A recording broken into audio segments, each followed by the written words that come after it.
Uang kita butuh uang. Halo, aku Afrodiansa dari Perbankan Syariah 3 akan menjelaskan tentang teori inflasi dalam Islam.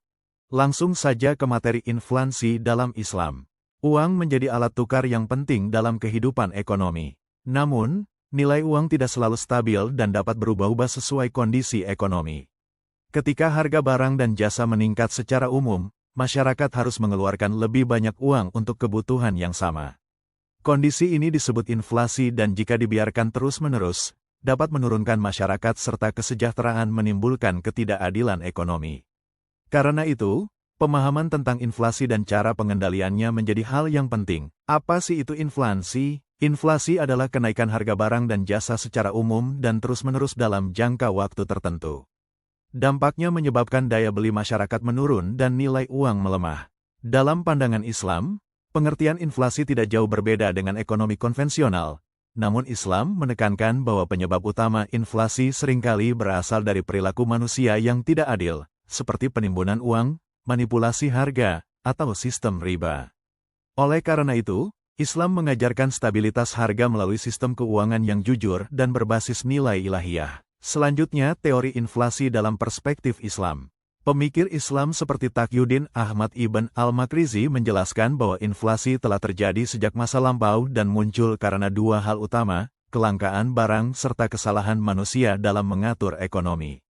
Pada masa Rasulullah SAW, inflasi pernah terjadi akibat kekeringan dan peperangan, bukan karena kebijakan moneter yang salah.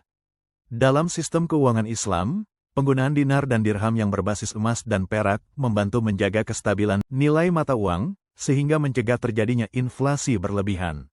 Dan jenis-jenis inflasi. Berdasarkan sifatnya, inflasi merayap, kenaikan harga yang lambat dan masih bisa dikendalikan.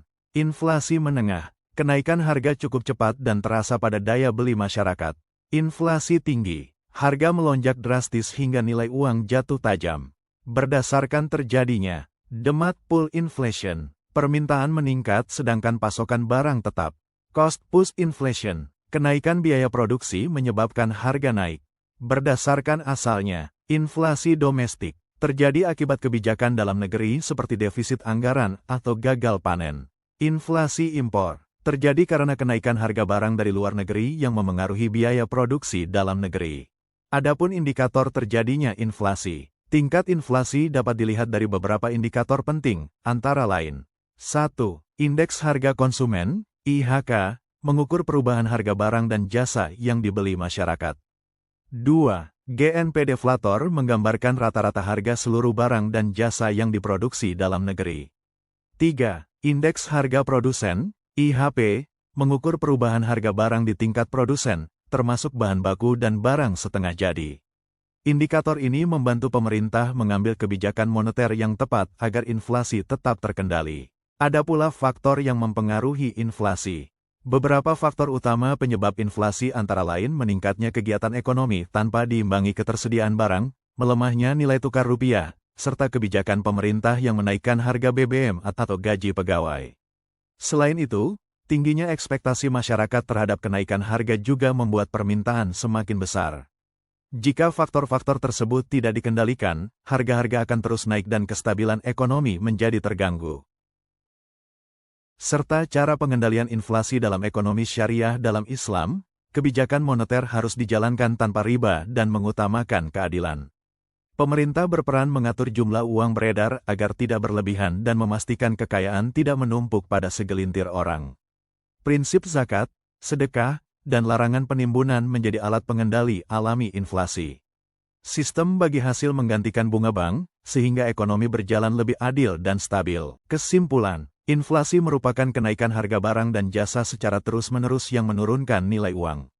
Dalam Islam, penyebab utama inflasi bukan hanya karena faktor ekonomi, tetapi juga perilaku manusia yang melanggar prinsip keadilan.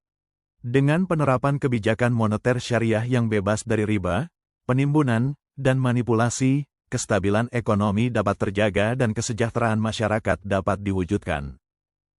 Terima kasih, sampai ketemu di lain waktu bersama saya Afrodiansa dari Perbankan Syariah.